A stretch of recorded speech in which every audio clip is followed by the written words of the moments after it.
La idea de una maratón de películas de terror me parecía perfecta para una cita diferente. Me encantaban esas noches temáticas, y esta vez tenía a alguien especial para compartirla. Fred y yo habíamos salido un par de veces, pero quería sorprenderlo con algo fuera de lo común.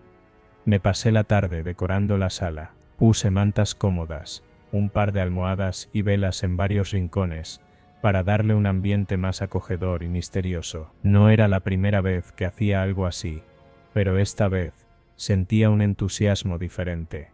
Cuando Freddy llegó, traía una bolsa de palomitas y un par de refrescos. Se veía emocionado. Vaya, sí que te lo tomaste en serio, dijo riendo mientras miraba alrededor. Claro, esto no es solo ver películas, es una experiencia completa, le respondí con una sonrisa. Nos acomodamos en el sofá, y antes de empezar la primera película, se me ocurrió contarle un par de historias paranormales sobre la casa. No eran inventadas, eran cosas que realmente habían pasado. Le conté sobre la vez que escuché pasos en el pasillo, cuando estaba sola, o cuando encontré las puertas de los gabinetes abiertas por la mañana, a pesar de haberlas cerrado la noche anterior. También le mencioné la sombra que vi una noche en mi cuarto, una figura oscura que desapareció en cuanto encendí la luz. Freddy se rió. Eres buena para esto. Deberías contar historias de terror profesionalmente. No me estoy inventando nada. Es en serio, dije, aunque con una sonrisa. Él se encogió de hombros. Bueno, entonces será interesante ver si pasa algo esta noche. Empezamos la primera película, una clásica de los Apir. Todo iba bien, hasta que en un momento en que la música de la película bajó, escuchamos un ruido en la cocina. Ambos nos quedamos en silencio. ¿Fue tu nevera?, preguntó Freddy en voz baja. No lo sé, le respondí, sintiendo un escalofrío recorrerme la espalda. Decidimos ignorarlo, y seguimos viendo la película. Pero poco después, las velas comenzaron a parpadear violentamente, como si un viento invisible las agitara. ¿Cerraste las ventanas?, preguntó Freddy, tratando de sonar calmado. Sí, todas. El ambiente empezó a sentirse diferente. La casa, que siempre había sido mi refugio, ahora se sentía extraña. En la segunda película, los ruidos se hicieron más frecuentes, pasos en el pasillo, como si alguien estuviera caminando lentamente, un leve murmullo, demasiado bajo como para entenderlo, pero lo suficientemente claro como para saber que estaba ahí. Freddy trató de bromear al respecto, pero se notaba que también estaba incómodo. Seguro es el efecto de las películas. Nos estamos sugestionando, dijo, aunque su mirada no era tan segura como su voz. Asentí, aunque yo misma no estaba convencida. Pero el momento más aterrador llegó cuando las luces del pasillo se apagaron solas. Nos quedamos congelados. Eso no es normal, ¿verdad?, susurró Freddy. Negué con la cabeza. La sensación en el ambiente se hizo más pesada. Sentía que algo nos observaba. Voy a ver el interruptor, dije, tratando de sonar tranquila. Freddy se levantó conmigo, y fuimos juntos al pasillo. El silencio era sofocante. Al llegar al cuadro eléctrico, me aseguré de que todo estuviera bien, y lo estaba. No había ninguna razón lógica para que las luces se apagaran. Cuando regresamos a la sala, las velas estaban apagadas. Freddy y yo nos miramos, sin saber qué decir. Esto es una broma, ¿verdad?, preguntó él, con una risa nerviosa. Ojalá lo fuera, le respondí, sintiendo que el corazón me latía con fuerza. De repente, el sonido de algo arrastrándose por el suelo nos puso la piel de gallina. Miramos alrededor, pero no había nada fuera de lugar. Creo que ya fue suficiente terror por hoy, dijo Freddy, tratando de sonar despreocupado, pero con una evidente urgencia en la voz. Apagué la televisión y encendimos todas las luces de la casa. No queríamos quedarnos en la oscuridad, ni un segundo más. Después de un rato, todo pareció volver a la normalidad. Nos quedamos hablando de otras cosas para distraernos, hasta que Freddy decidió irse. Gracias por la invitación, dijo al despedirse. Pero la próxima vez, veamos comedias. Sí, reímos. Pero ambos sabíamos que algo extraño había pasado, algo que no podíamos explicar. Desde esa noche, nunca más volví a hacer maratones de terror en mi casa, porque aunque nunca supe exactamente qué fue lo que ocurrió, algo, o alguien, nos estuvo observando esa noche.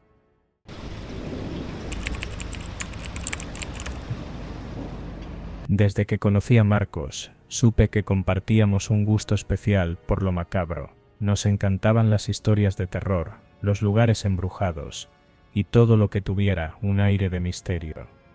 Por eso, cuando surgió la idea de nuestra próxima cita, no lo dudamos ni un segundo, visitaríamos un cementerio histórico local de noche.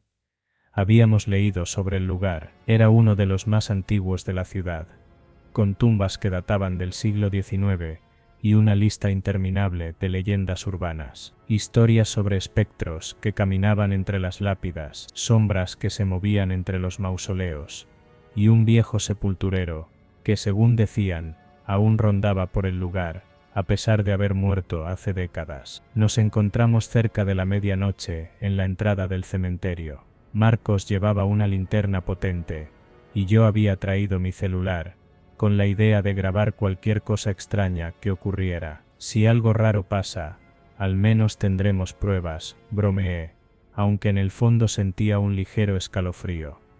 La reja estaba abierta. Parecía que el candado estaba roto, o que alguien lo había dejado así intencionalmente. Nos miramos un segundo, pero decidimos seguir adelante. El aire era frío, y el lugar estaba en completo silencio. Solo el sonido de nuestros pasos sobre la grava y el ocasional aleteo de algún pájaro nocturno nos acompañaban. A medida que avanzábamos, Marcos empezó a contarme algunas de las historias más famosas del lugar. Dicen que si pasas junto al mausoleo de la familia Ruiz a las 3 de la mañana, puedes ver la sombra de una mujer parada en la entrada. Se supone que es la hija menor, que se suicidó el día de su boda después de que su prometido la abandonó. Miré a mi alrededor, buscando el mausoleo, pero no lo encontré. También cuentan que los sepultureros han visto a un hombre alto y delgado rondando por las tumbas. Al principio pensaban que era un indigente, hasta que uno de ellos intentó acercarse, y el hombre simplemente desapareció. Reí nerviosa. Tal vez todo esto solo sean exageraciones, dije, aunque en mi interior no estaba tan segura. Seguimos caminando, iluminando los nombres en las lápidas con la linterna. Algunas estaban tan gastadas que apenas podían leerse. A medida que avanzábamos, la sensación de incomodidad se hacía más fuerte. Fue entonces cuando lo escuchamos. Un susurro. Me detuve en seco, y miré a Marcos. ¿Lo escuchaste? Él asintió, enfocando la linterna en todas direcciones. Tal vez sea el viento, murmuró, pero su voz sonaba más insegura que antes. Nos quedamos en silencio por un momento, pero entonces, el susurro volvió, esta vez más claro, más cercano. Nos vamos, dije sin dudarlo, sintiendo como la adrenalina comenzaba a recorrerme el cuerpo. Pero justo cuando dimos media vuelta, la linterna de Marcos se apagó. Nos quedamos en la más absoluta oscuridad. No es gracioso, Marcos, dije, sintiendo como el miedo empezaba a apoderarse de mí. No fui yo, respondió él, golpeando la linterna, intentando encenderla de nuevo. El susurro se convirtió en un murmullo más fuerte. Era como si decenas de voces hablaran a la vez, pero sin decir palabras claras. Mi respiración se aceleró. Saqué mi celular para usar la linterna, pero la pantalla se quedó en negro. Esto no está pasando. Susurré, sintiendo un nudo en la garganta. El murmullo cesó de golpe. Un segundo de absoluto silencio, seguido por el sonido de pasos a nuestras espaldas. No lo pensamos más. Corrimos. Tropezamos entre las lápidas, sin saber si íbamos en la dirección correcta. Solo queríamos salir de ahí. Cuando finalmente vimos la reja de la entrada, ambos nos lanzamos hacia ella. Estaba cerrada. No puede ser. Estaba abierta cuando llegamos, grité, Sintiendo el pánico apoderarse de mí, Marcos forcejeó con la reja, mientras yo buscaba otra salida. Entonces, a unos metros de nosotros, vi una figura, alto, delgado, inmóvil. No podía distinguir su rostro, pero sabía que nos estaba mirando. Marcos consiguió empujar la reja, lo suficiente como para que pudiéramos salir. No miramos atrás, solo corrimos hasta llegar a la calle. Cuando nos detuvimos, jadeando, miramos hacia el cementerio. La reja estaba abierta otra vez. Nos quedamos en silencio, sin saber qué decir. Finalmente, Marcos habló. Nunca más. Asentí sin decir nada. Desde aquella noche, nunca volvimos a jugar con lo desconocido.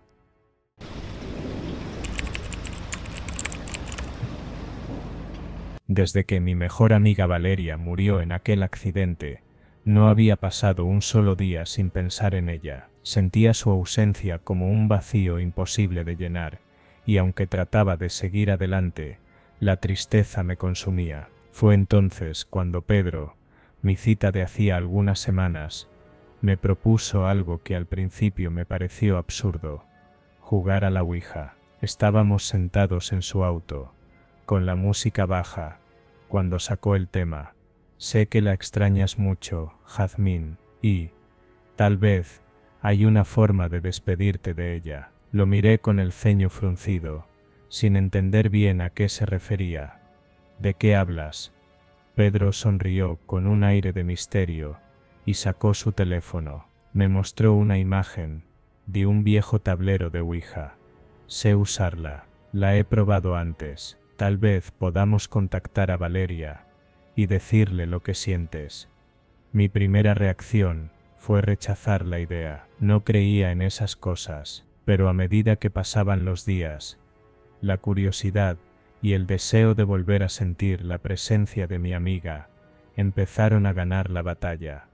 Una semana después, accedí. Fuimos a una casa abandonada cerca del barrio, un lugar del que siempre se contaban historias de espíritus y sucesos extraños. Pedro trajo velas, el tablero y un pequeño cuaderno donde anotaría las respuestas. Nos sentamos en el suelo, rodeados de paredes con grafitis y el techo semiderruido. Tienes que tomar esto en serio, me advirtió, mientras encendía las velas. Si vamos a hacerlo, no puedes romper las reglas. Asentí, aunque en mi mente todavía no creía que fuera a pasar nada.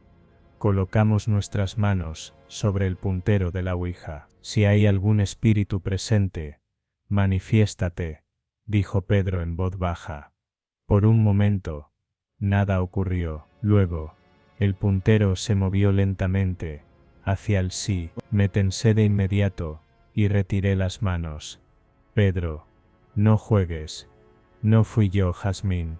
Nos miramos, ambos con una mezcla de incredulidad y temor. Pedro me convenció de seguir. Pregunta por ella. Tragué saliva y coloqué mis dedos nuevamente en el puntero. Valeria, ¿eres tú? El puntero se movió. Sí. Mi corazón empezó a latir con fuerza. No puede ser, susurré. Pregúntale algo que solo ella y tú sepan, sugirió Pedro. Mi mente iba a 1000 por hora. Pensé en algo específico. ¿Cuál era nuestro apodo secreto? El puntero se movió lentamente, pero no formó la palabra correcta. Escribió algo parecido, pero con letras desordenadas.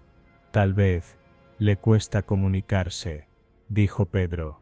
Quise creerle. Seguí preguntando cosas, pero las respuestas eran confusas, imprecisas. Entonces, en un momento de valentía, pregunté algo más directo. ¿Estás en paz? El puntero se detuvo. Luego, se movió bruscamente hacia el no. Me aparté de inmediato. Basta, no quiero seguir. Pedro insistió en cerrar la sesión correctamente, y lo hicimos, pero en el fondo, me quedé con una sensación horrible. Algo no estaba bien. Los días siguientes fueron una pesadilla. Empecé a escuchar ruidos por las noches, susurros que parecían provenir de mi habitación. La puerta del armario se abría sola. Sentía una presencia constante siguiéndome a todas partes. Luego, los sueños comenzaron. Soñaba con Valeria, pero algo en su rostro estaba mal. Sus ojos eran oscuros, su piel pálida, su sonrisa extraña. Un día desperté con la sensación de que alguien me observaba. Giré la cabeza hacia un rincón oscuro de mi habitación, y por un segundo, vi una figura alta y delgada parada allí. Grité, encendí la luz, y todo desapareció. Pedro comenzó a experimentar cosas similares. Una noche, me llamó aterrorizado. Jazmín, hay algo en mi casa. Oigo susurros, y mis cosas se caen solas. Esto no es normal. Nos dimos cuenta de que lo que contactamos no era Valeria. Desesperados, buscamos ayuda. Una iglesia local tenía un sacerdote conocido por su trabajo con exorcismos y fenómenos paranormales. Fuimos con él y le contamos todo. El hombre nos miró con severidad y dijo lo que no queríamos escuchar. No contactaron a su amiga, contactaron algo más. Nos bendijo y nos pidió que oráramos todos los días. Regresamos a la casa abandonada con él, y cuando entramos, el ambiente era sofocante. El sacerdote comenzó a rezar en voz alta. Fue entonces cuando las luces parpadearon, y las velas se apagaron solas. Corrimos sin mirar atrás. Después de esa noche, todo pareció calmarse poco a poco, pero nunca volvimos a jugar a la Ouija, nunca volvimos a hablar de esa noche, y sobre todo, nunca volvimos a estar seguros de que aquello realmente se había ido.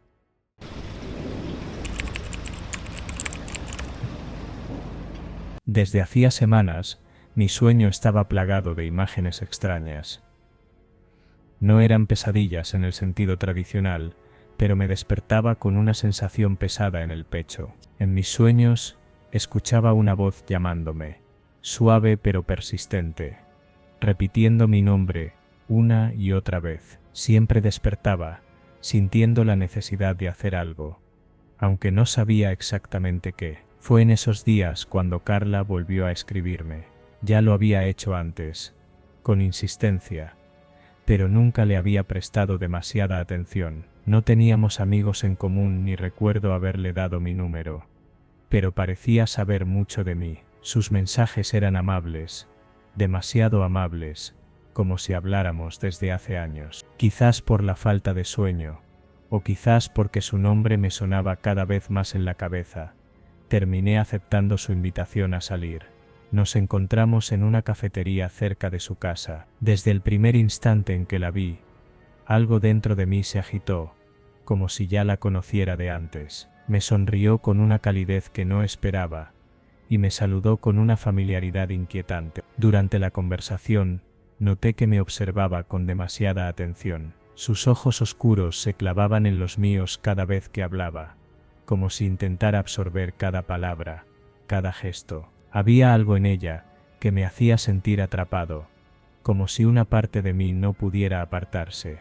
Después de un rato, me invitó a su casa. Dudé por un momento, pero algo en su mirada me hizo sentir que decir que no era una opción real.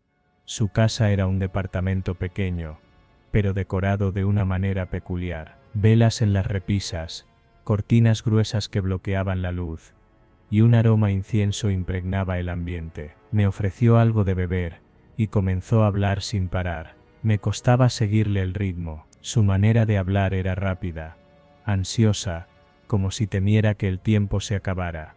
A los pocos minutos, me sentí abrumado y pedí ir al baño. Se detuvo en seco, y me miró con una sonrisa ladeada antes de señalarme el pasillo. Mientras caminaba, noté que desde una de las habitaciones salía una luz titilante. Me detuve. No era la televisión, no era una lámpara. Era algo más. Las sombras se movían de una forma extraña, como si algo en el interior se agitara con vida propia. La curiosidad pudo más que el instinto, y empujé la puerta con cuidado. El aire dentro era pesado, cargado de un olor denso a cera derretida, y algo más, algo metálico. En una esquina de la habitación, Vi el altar.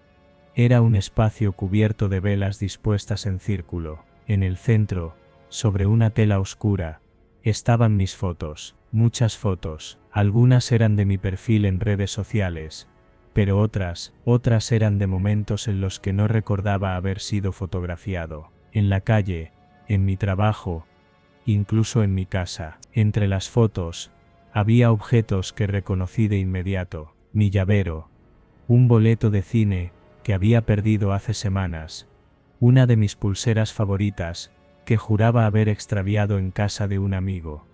El latido de mi corazón se disparó. Di un paso atrás, con la garganta seca, sintiendo un hormigueo recorrer mi espalda. Fue entonces cuando escuché su voz detrás de mí.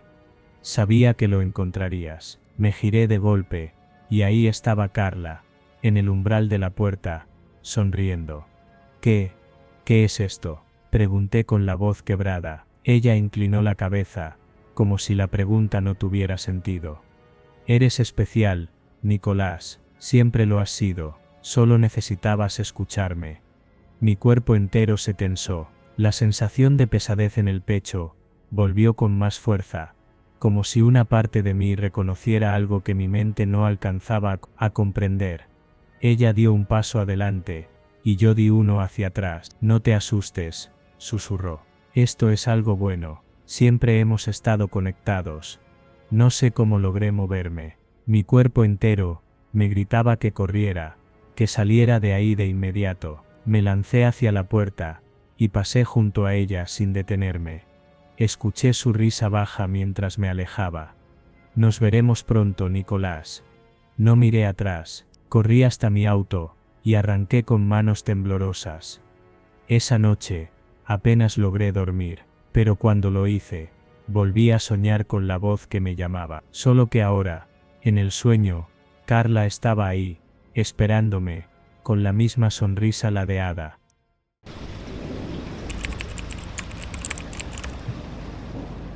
La feria estaba llena de luces parpadeantes, risas y el aroma dulce del algodón de azúcar, mezclado con el de la comida frita. Gaby y yo caminábamos entre los puestos, disfrutando del ambiente. Ella era quien había propuesto la cita. Y yo, con tal de verla sonreír, acepté sin pensarlo demasiado. A mitad del recorrido, nos detuvimos frente a una tienda que destacaba entre las demás. No era colorida ni llamativa, como el resto. Al contrario, su carpa de tela oscura parecía absorber la luz a su alrededor. Un letrero colgaba sobre la entrada, lecturas del destino. Madame Serena. Vamos, entremos, dijo Gaby, entusiasmada. ¿En serio crees en esas cosas?, pregunté con una risa. Solo por diversión, insistió, tomándome de la mano y arrastrándome dentro. La tienda era pequeña, iluminada por decenas de velas que daban un resplandor titilante y cálido. Detrás de una mesa, cubierta con un mantel rojo oscuro, una mujer mayor nos miró con ojos penetrantes. Tenía el cabello gris, recogido en un moño, y vestía con un chal negro, bordado con símbolos que no reconocí.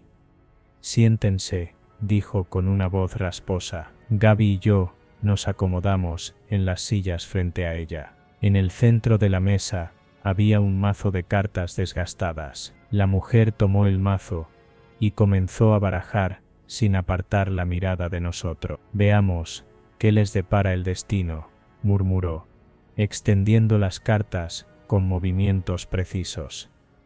Sacó la primera carta y la dejó sobre la mesa. Su expresión se endureció. La torre, una destrucción inminente, un cambio drástico que traerá sufrimiento. Saqué una risa breve, pero la tarotista ni siquiera parpadeó. Gaby me lanzó una mirada de advertencia y me dio un codazo. La mujer sacó la segunda carta. El diablo, una presencia oscura, los rodea. Hay cadenas invisibles que los atan a algo que no comprenden. Ahora sí solté una carcajada. Es en serio, no podría ser algo más original. Gaby me miró con disgusto. Pero la tarotista se quedó inmóvil, observándome fijamente. No te burles de lo que no entiendes, dijo con voz grave. No me burlo, solo que, vamos, es una feria, esto es un espectáculo, ¿no? La mujer ignoró mi comentario y sacó la última carta. La muerte. Gaby se removió inquieta en su asiento. Tranquila, eso no siempre significa algo malo, ¿verdad?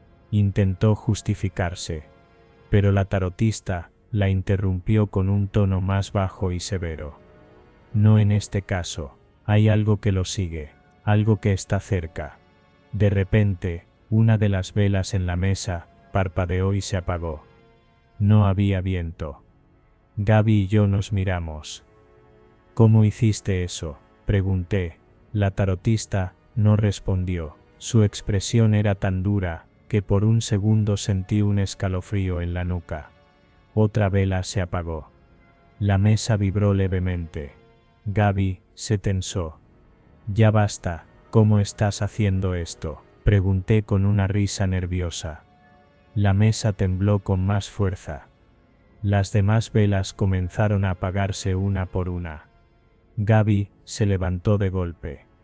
Leo, vámonos. Yo intenté mantenerme escéptico, pero mis manos comenzaron a sudar. Esto es una broma, ¿cierto?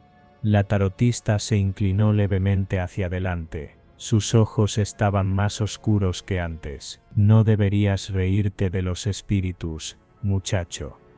El suelo crujió debajo de nosotros. La mesa tembló con tanta fuerza que las cartas cayeron al suelo. Eso fue suficiente para que Gaby me agarrara del brazo y me jalara fuera de la tienda sin mirar atrás. Cuando salimos, el bullicio de la feria nos golpeó de inmediato, como si el mundo real hubiera estado esperándonos afuera. Nos detuvimos a unos metros, respirando agitadamente. Dime que todo fue un truco, dijo Gaby, aún alterada. No lo sé, murmuré. Nos quedamos en silencio, tratando de procesarlo. Desde la entrada de la tienda, la tarotista nos observaba. Su expresión ya no era severa, ahora sonreía. Y fue entonces cuando escuché un susurro, justo detrás de mí. Pero cuando me giré, no había nadie.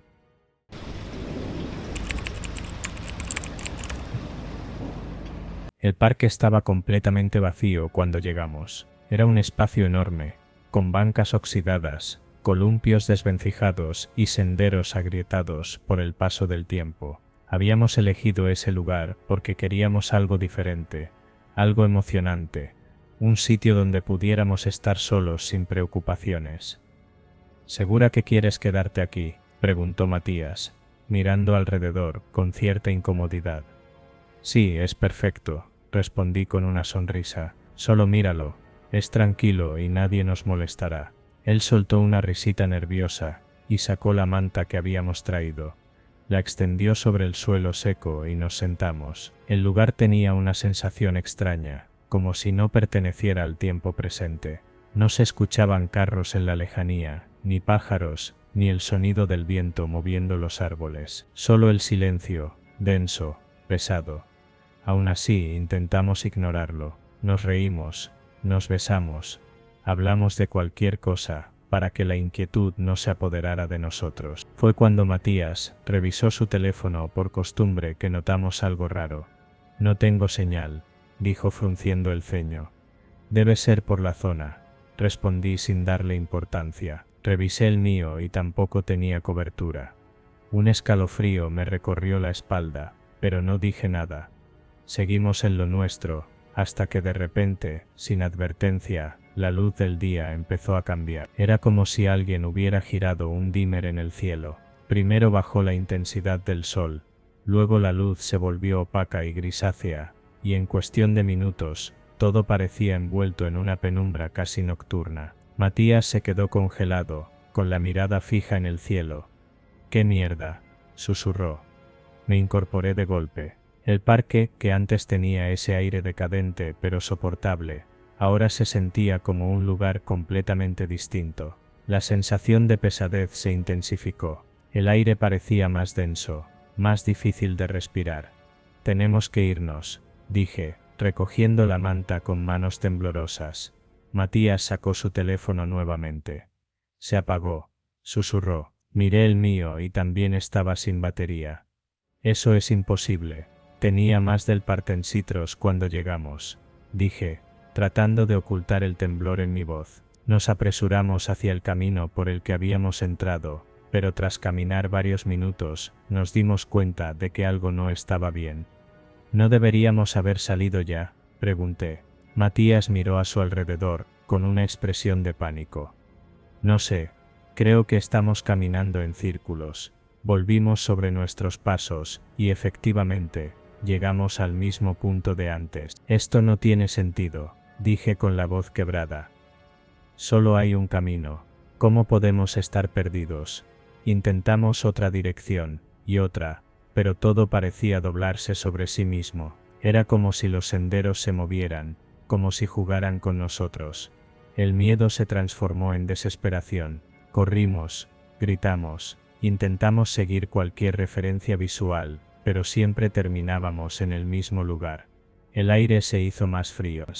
Las sombras en los árboles parecían más oscuras de lo normal, más gruesas, como si algo se ocultara en ellas. Después de lo que sintieron como horas, Matías se dejó caer de rodillas. No podemos salir. No podemos salir. Mis ojos se llenaron de lágrimas. Tiene que haber una forma. Y entonces hice lo único que podía hacer. Recé. No soy particularmente religiosa, pero en ese momento, me aferré a cualquier cosa. Cerré los ojos y empecé a murmurar oraciones, rogando, suplicando que nos dejaran ir. Matías, al ver lo que hacía, se unió a mí. No pasaron ni 30 segundos, antes de que una corriente de aire helado nos golpeara el rostro. Abrí los ojos, y ahí estaba. La entrada del parque, nuestra salida. Nuestro auto. Nos miramos sin entender, pero no íbamos a desaprovechar la oportunidad. Corrimos como nunca en nuestras vidas, con el corazón latiendo con fuerza, sin mirar atrás. Cuando entramos en el carro, nos abrazamos, tratando de calmarnos. Todo se veía normal. El parque estaba claro, como si nunca hubiera oscurecido. El sol brillaba con intensidad. Nuestros teléfonos vibraron con notificaciones. Revisamos la hora. Quan aún no parece terías. No es. Coma y Seville. Habíamos sentido que pasaron 5 horas atrapados en ese laberinto imposible. Pero el reloj decía otra cosa. Nos miramos sin decir una palabra más. Arranqué el auto, y salimos de ahí lo más rápido que pudimos. Nunca volvimos a hablar de eso. Nunca volvimos a ese parque. Y aún hoy, cuando pienso en ese día, no puedo evitar preguntarme qué hubiera pasado si no hubiéramos rezado.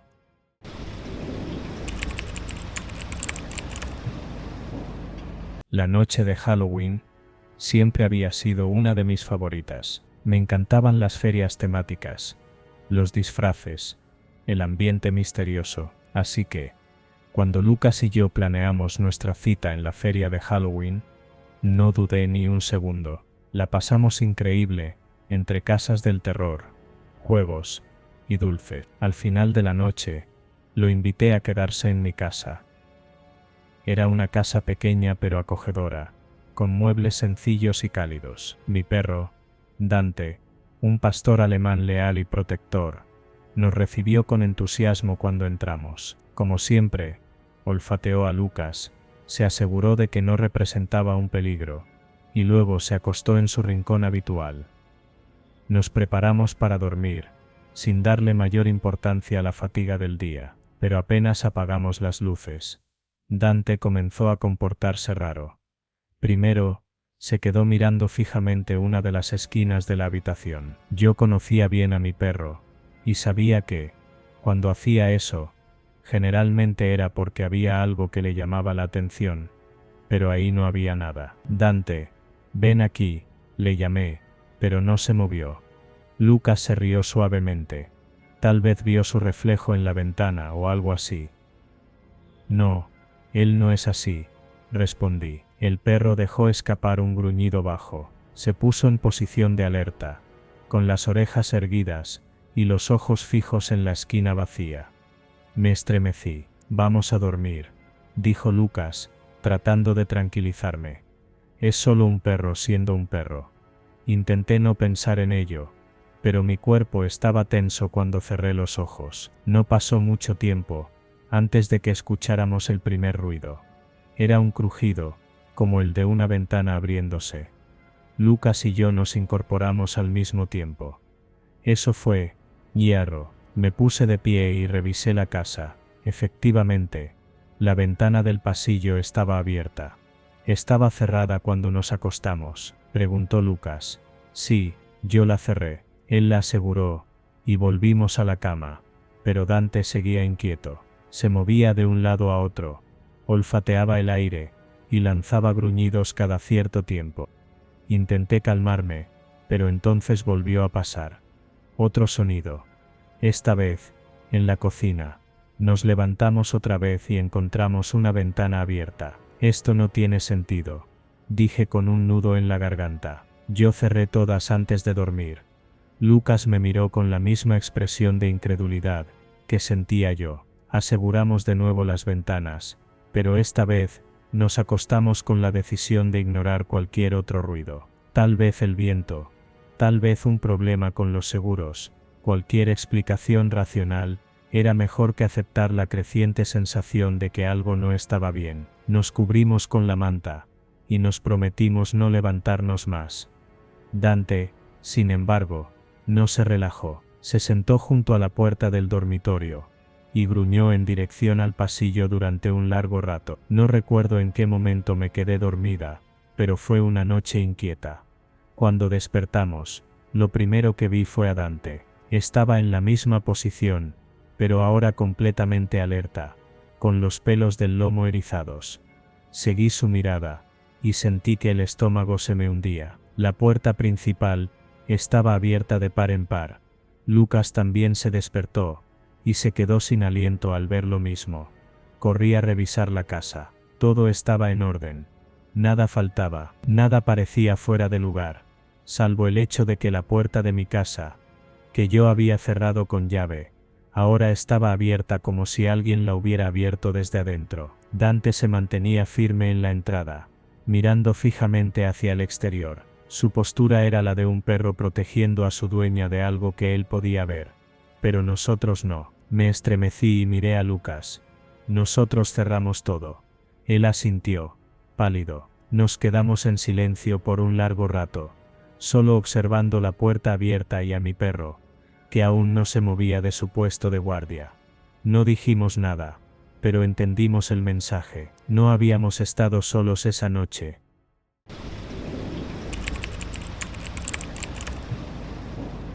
Siempre me ha gustado probar cosas nuevas, y cuando le propuse a Vicente que fuéramos a ese restaurante vietnamita del que tanto había escuchado, pensé que sería una noche agradable. Lo que nunca imaginé fue lo que esa cena desencadenaría. El restaurante era pequeño y acogedor, con luces tenues y un aroma exótico que envolvía el lugar. Me emocionaba la idea de probar algo diferente, pero desde el momento en que nos sentamos, Vicente comenzó a quejarse. «Esto huele raro», dijo frunciendo el ceño mientras hojeaba el menú. «Seguro que es puro animal raro y especias que no deberían mezclarse». Intenté calmarlo y le sugerí que le diera una oportunidad a la comida antes de juzgarla, pero cuando llegaron los platos, la situación solo empeoró. Vicente hizo muecas, removió la comida con el tenedor como si estuviera inspeccionando algo repulsivo y hasta llegó a hacer comentarios en voz alta. «Esto parece comida para perros», soltó riendo. «¿Quién demonios come esto por gusto?». Sentí una vergüenza profunda cuando me di cuenta de que varias personas nos miraban, incluyendo a la dueña del restaurante, una mujer de mediana edad con expresión severa. Se acercó a nuestra mesa con una sonrisa tensa, aunque sus ojos transmitían una clara molestia. «Lamento que la comida no sea de su agrado», dijo con un tono controlado. «Permítanme ofrecerles una bebida de la casa como disculpa». Yo rechacé la oferta de inmediato, sintiéndome incómoda. Pero Vicente, tal vez intentando suavizar la situación o por simple vergüenza, aceptó. La mujer sonrió con satisfacción antes de alejarse y regresar con un pequeño vaso de un líquido oscuro y aromático. Brindemos, dijo Vicente con sorna antes de beberlo de un solo trago. Esa noche, cuando nos fuimos, sentí un escalofrío inexplicable al salir del restaurante. Algo en la mirada de la dueña me perturbó. Los días siguientes fueron extraños. Al principio, solo parecía que Vicente tenía mala suerte. Perdió su billetera, su auto se descompuso sin razón aparente, y lo despidieron de su trabajo sin explicaciones claras. Luego vinieron los síntomas físicos. Se despertaba cada noche empapado en sudor, con la piel pálida y ojeras profundas. Perdió peso a una velocidad alarmante. Y lo peor era, que ningún médico podía explicar qué le pasaba. Sus análisis salían normales, pero su salud se deterioraba día a día. Empezó a tener pesadillas constantes. Me contaba que en sus sueños veía a la dueña del restaurante, de pie junto a su cama, susurrando palabras en un idioma que no entendía. Algunas noches despertaba gritando, asegurando que la sentía tocándolo, que su aliento caliente rozaba su piel. Desesperados, acudimos a curanderos, médicos alternativos y cualquier persona que pudiera dar una respuesta. Nada funcionaba. Finalmente, alguien nos recomendó visitar a una mujer que, según decían, tenía dones para detectar y revertir trabajos de brujería. Cuando llegamos a su casa, la mujer nos miró con seriedad y no nos dejó decir ni una palabra antes de hablar. Alguien lo maldijo, dijo directamente. Le dieron algo de beber o comer con malas intenciones. Desde ese momento, su energía ha sido drenada lentamente. Mi piel se erizó al escucharla. Vicente estaba pálido y enmudecido. Recordé el restaurante, la bebida que le ofrecieron, la mirada de la dueña. Debemos revertirlo antes de que sea demasiado tarde, continuó la mujer. El ritual que llevó a cabo fue largo y aterrador. Mientras ella recitaba oraciones y quemaba hierbas, Vicente comenzó a convulsionar, como si algo dentro de él luchara por no salir. Su piel se tornó grisácea, y por un momento pensé que lo perdería. Finalmente, con un último grito desgarrador, cayó al suelo, inconsciente. Esa noche, por primera vez en semanas, durmió tranquilo. Cuando despertó, parecía mejor, no del todo recuperado, pero al menos ya no estaba al borde de la muerte. Nos advirtieron que evitáramos aquel restaurante y cualquier intento de contacto con la dueña. No cuestioné la advertencia. Simplemente quería alejarme de todo eso. Desde entonces, cada vez que pasamos cerca de aquel lugar, siento un escalofrío recorrer mi espalda. Sé que nunca volveremos, pero hay algo que no puedo sacarme de la cabeza. A veces, por las noches, Vicente murmura en sueños palabras, en un idioma que no entiende.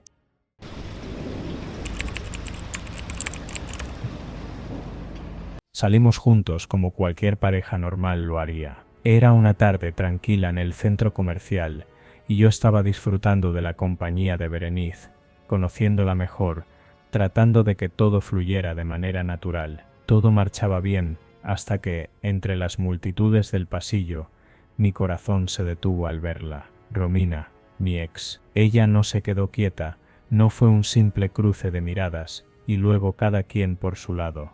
No, se acercó con una expresión mezcla de furia y burla, y sin importarle la gente alrededor, me hizo una escena. Me gritó que yo era un mentiroso, que siempre había sabido que terminaría con otra, que lo que teníamos no podía acabarse así. Su mirada era una mezcla de odio y despecho.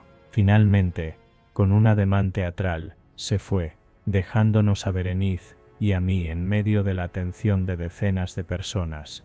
Le pedí disculpas a Berenice, avergonzado. Ella trató de restarle importancia, y seguimos con la cita. Pero desde ese día, todo cambió.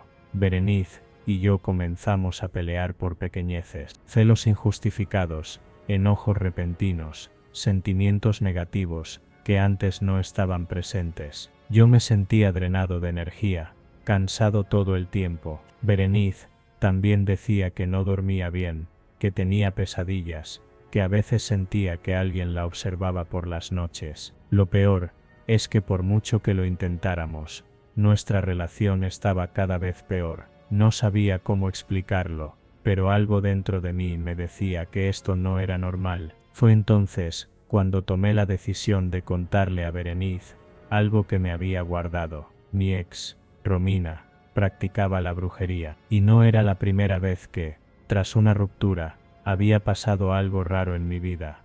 Al principio, Berenice no me creyó del todo, pero lo que terminó de convencerla fue una noche en la que despertó gritando, con una extraña sensación de que alguien la estaba ahogando. Juró que vio una sombra al pie de la cama, una figura borrosa con ojos brillantes, que desapareció en la oscuridad. Cuando me lo contó, supe que no podía ignorar más la situación. Buscamos ayuda. Fuimos con una persona especializada en estos temas, alguien que me recomendaron hace tiempo. En cuanto nos vio entrar, la mujer nos miró con seriedad, nos pidió que nos sentáramos, y tras un breve ritual, nos confirmó lo que temía. Romina nos había hecho un trabajo, un hechizo para separarnos, para hacer que nos odiáramos, para arruinar cualquier cosa buena en mi vida. Berenice temblaba mientras escuchaba a la mujer describir los síntomas que habíamos tenido. Pero entonces, soltemos la peor verdad.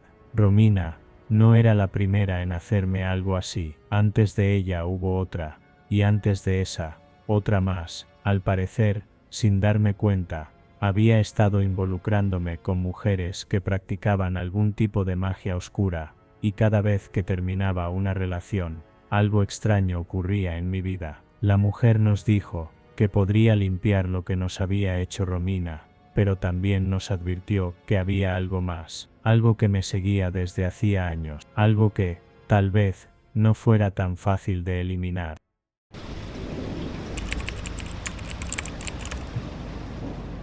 Cuando conocí a Emily, me pareció una chica normal, quizás un poco reservada pero simpática.